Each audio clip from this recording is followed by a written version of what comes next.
Every powerful photograph has a powerful story behind it. Australian marine photographer Darren Jew has spent a lifetime under the surface. He feels as at home in the sea as he does on land. In the crystal clear waters of Tonga, he'll capture rare glimpses into the world of awe-inspiring ocean giants. Seeing those whales come towards you is like no other experience I've had in the sea. Darren then travels to the edge of a dangerous world that few rarely see. Just brings home how living in a place like this, you're at the mercy of the planet. Finally, Darren explores new photographic techniques in the waters of Papua New Guinea, venturing into the depths of World War II history in the ocean's darkest hours.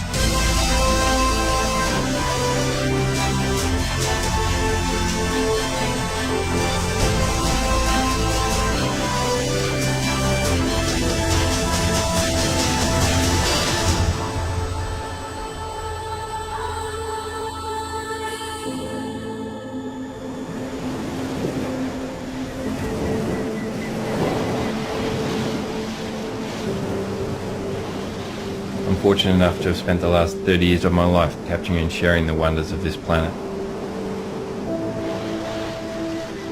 Of all the things I've photographed, I love photographing the ocean the most. It's my love, it's my passion. The way the light falls in the sea, the creatures within it. For me, there's no bigger challenge, and there's no greater reward than capturing images in the ocean.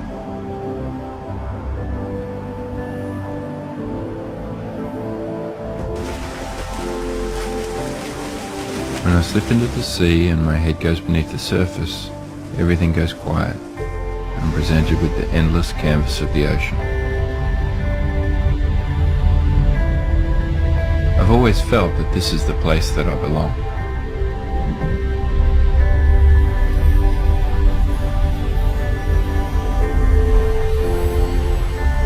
Most of the world's oceans haven't even been explored, let alone photographed. The thin, light-filled layer is really just the beginning of what's out there.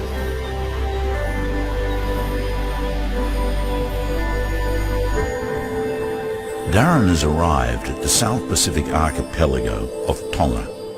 He seeks to capture one of the most rarely witnessed ocean phenomena, giants of the ocean racing one another to claim a mate.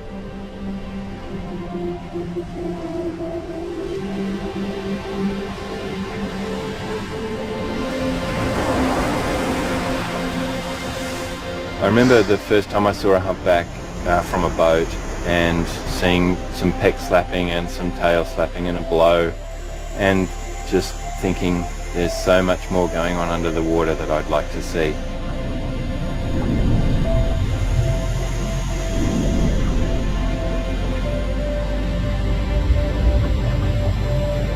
Being in the water with a 30-ton animal who's accepting of you, showing you its intelligence and its interest, is really unbeatable. There's no other wildlife experience like that on the planet.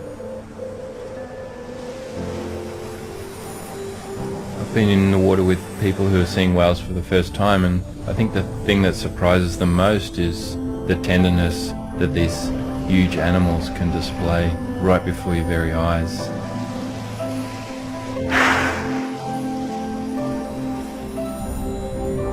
Being respectful and only interacting when the whales want to interact means that you're going to get better pictures, you're going to have better experiences, you're going to have the time of your life.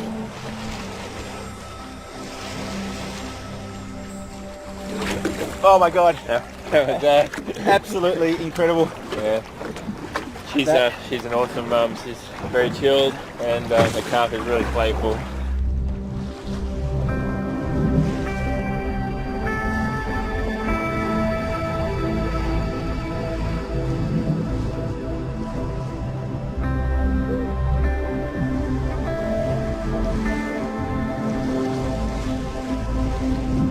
When you get a really curious calf and a mum that's settled and happy for the calf to be swimming with the people, it's a lot of fun. They're new to the world, everything that they see is new, and they're just like little toddlers, little puppies.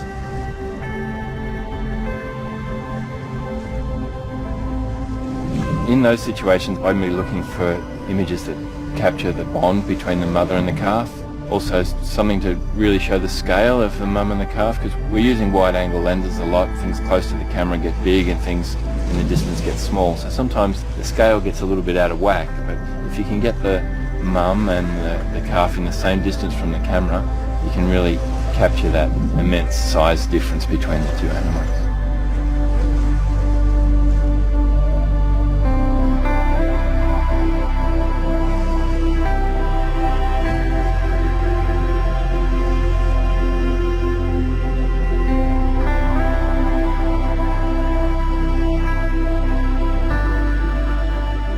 When I'm in the water with mums and calves, it's a pretty relaxed affair. Sometimes I've got 15 or 20 minutes during an encounter to consider the light, to consider the composition. But that's a completely different ballgame to the challenge of getting in the water to photograph a heat run.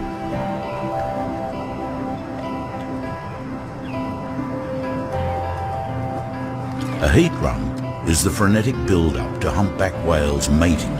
The large gathering of males vying for a female is a marine spectacle without equal, one rarely witnessed or photographed beneath the waves. The excitement of getting ready to get in the water with a heat run and then seeing those whales come towards you is like no other experience I've had in the sea. Often we'll be sitting on the back of the boat waiting to get in, and there'll be animals coming out of the water and crashing on top of each other, and it almost goes into slow motion and you see the grace and majesty of what's going on.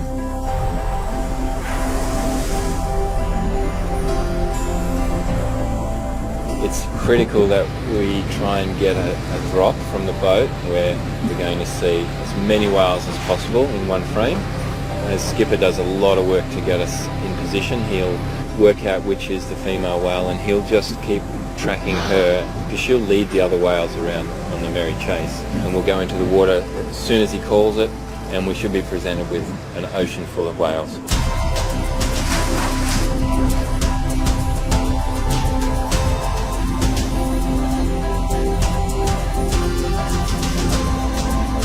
Just the idea of getting multiple bus-sized animals in one picture, you're recording a remarkable event.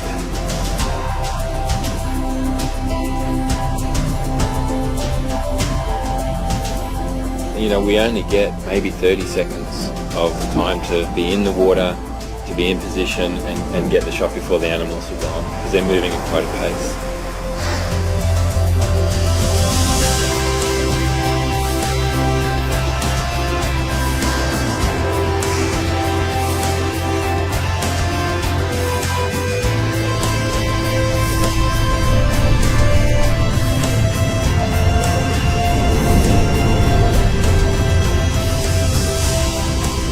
How was that? Unbelievable. Yeah, amazing, eh? Incredible. 8 whales coming straight at you. Just like steam trains through the ocean.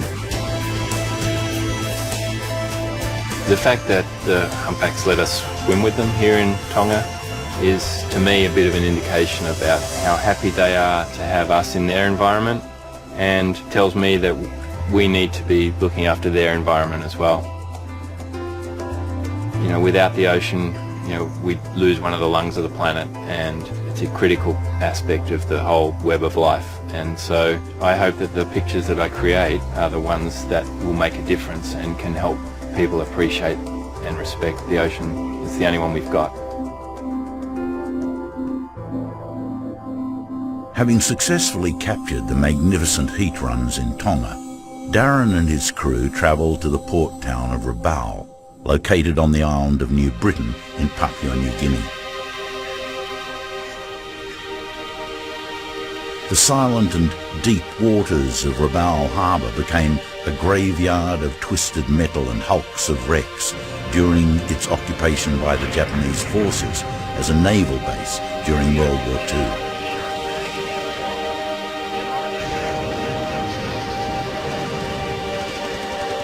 These haunting wrecks have become a magnet for marine photographers from around the world. Ever since I was a boy dreaming of destinations around the world, Rabaul was always high on my list of places to go. One of the wrecks that really caught my imagination was a Mitsubishi biplane, which the Allied forces codenamed Heat. I just knew that I wanted to dive it for some reason. You get these things in your mind from time to time and you envisage the image you want to create.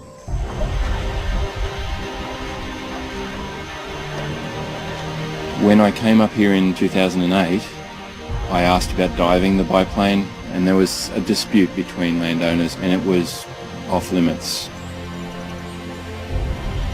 So one of the first things I did when I got to Rabaul this time was to negotiate with the landholders.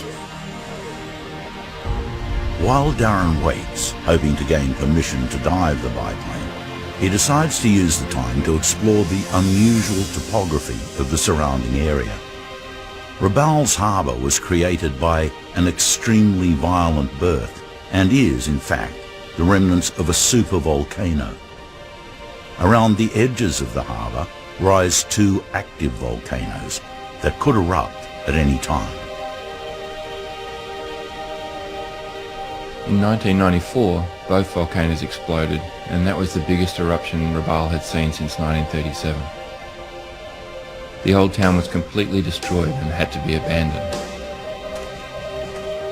Exploring the shells of buildings and seeing the destruction firsthand really makes it clear how fragile existence is when you're living on the edge of a volcano.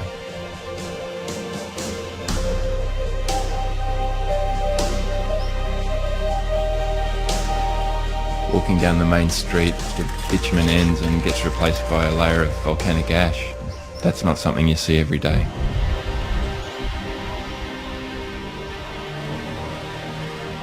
If you do climb it as we are today, it's done at our own risk, so we're all aware. I've had mates go up and it's been looking like that, standing as normal, and on their way down she decides to erupt. So that's the main reason we don't recommend going up, because flick the switch, she can go up.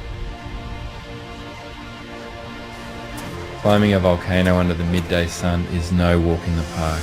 The dust is in my eyes, the humidity is so oppressive.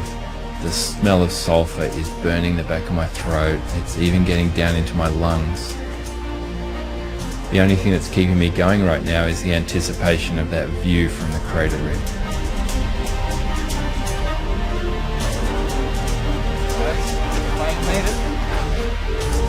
Oh goodness me, that's incredible. I don't know what I was expecting to see. It wasn't this.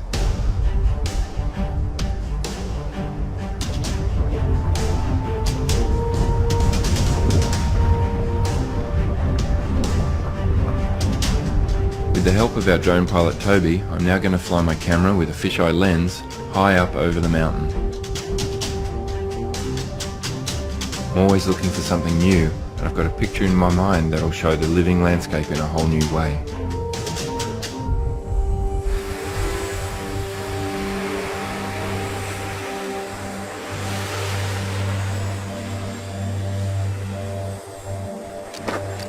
No, we lost it. Lost it out of range. Oh, no, you got one. Okay, we've got a red light. Okay, you land, good land.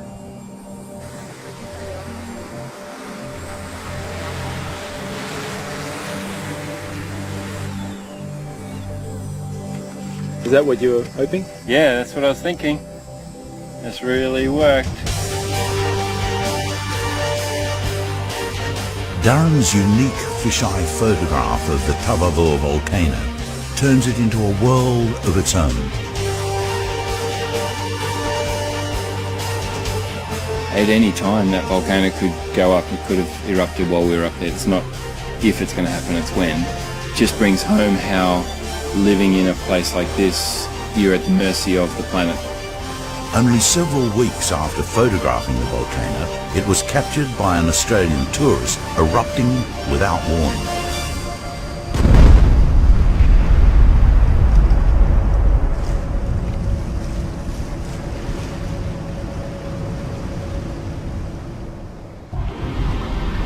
Word has come through that the landholders have agreed to allow access for Darren to dive the waters where the biplane wreck lies. And the next challenge was finding Pete's biplane. Steve, our dive operator, I hadn't been on the site for a number of years. There was a bit of a question on my mind that will I actually find where the plane was?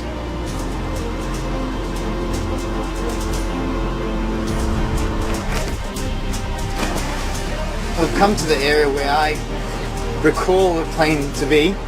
I'm gonna jump in and try to get down about 10 meters and then hopefully see the plane directly.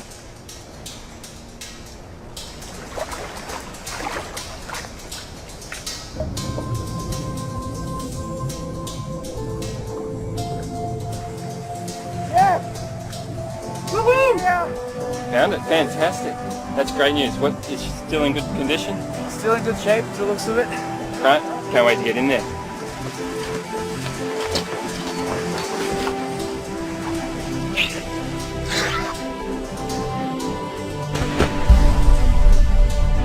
Any dive you do is full of anticipation, but to be diving on a site that you've longed to dive just heightens that excitement that much more.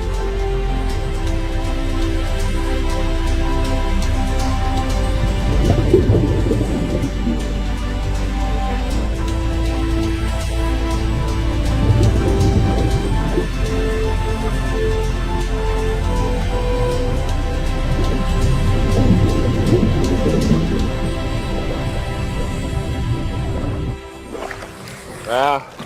Oh, that was bloody fantastic. What a beautiful sight that is, eh? That's got to be the best wreck I've ever dived. Yeah, it's incredible. We were all absolutely blown away by how beautiful this biplane was. After 70 years on the ocean floor, it was incredibly intact. So when Darren expressed an interest to not only photograph Pete's biplane, but to do it at night using a long exposure, I was pretty excited. A long exposure photograph is created by opening your shutter for an extended period of time and letting in a lot of light. It's often used in low light conditions for landscapes or the night sky. These types of photographs can be enhanced by bringing in an external light source. This technique is often called painting with light. It allows you to fill in extra elements of your subject with the external light source. So to test this method using a long exposure and introducing torchlight to effectively paint in the detail of the wreck, Darren decided to travel to George's wreck to do a shallower night dive before descending down to the deeper depths of the biplane. This was a first for Darren. Darren had never actually photographed using a tripod on the seafloor at night. Using some dive weights on the bottom of the tripod to keep it firmly in place and triggering the bulb, Darren left the tripod and then proceeded to swim around the wreck with his torch, painting in the detail.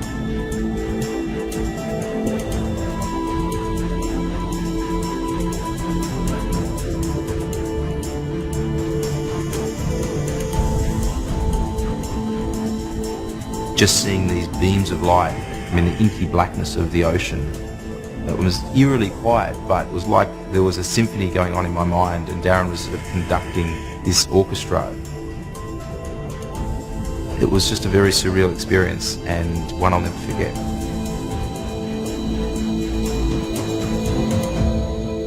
So after last night's experience painting the George's wreck, we learnt a lot. I hadn't done this before, and we learnt that there's a critical moment to get the picture when there was still just a glimmer of light in the sky. Over the 3 minutes of this exposure, that was able to build up and give us that colour and brightness. This is really means that we're going to be going for something really remarkable on the plane itself.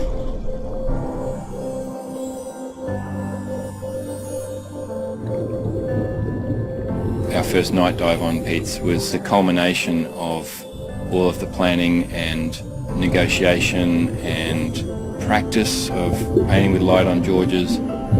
All of that work had gone into creating this one very, very special moment, and we had 20 minutes at 27 metres.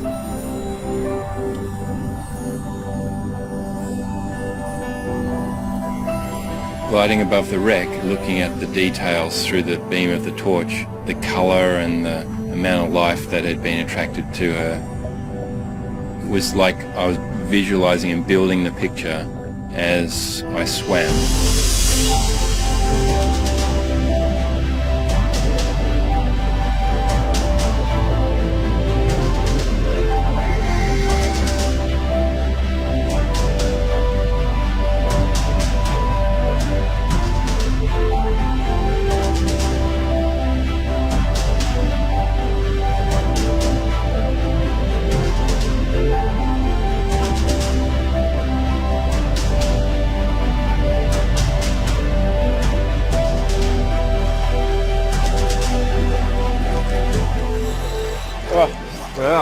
Fantastic. Yeah, how about that?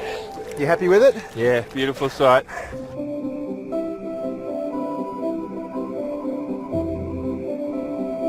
The most challenging images are always the most satisfying, and to create this picture over so many days was just the most amazing experience.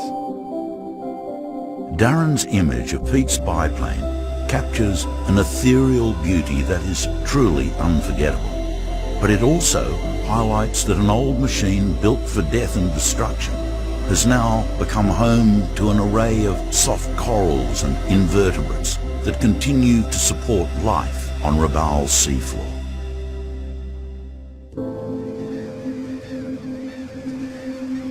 The world has taught me, and photography has taught me, to capture every creature as if it's the last. To treat every moment as fleeting. Our planet moves on, it evolves, it changes. And tomorrow is always going to bring me something new.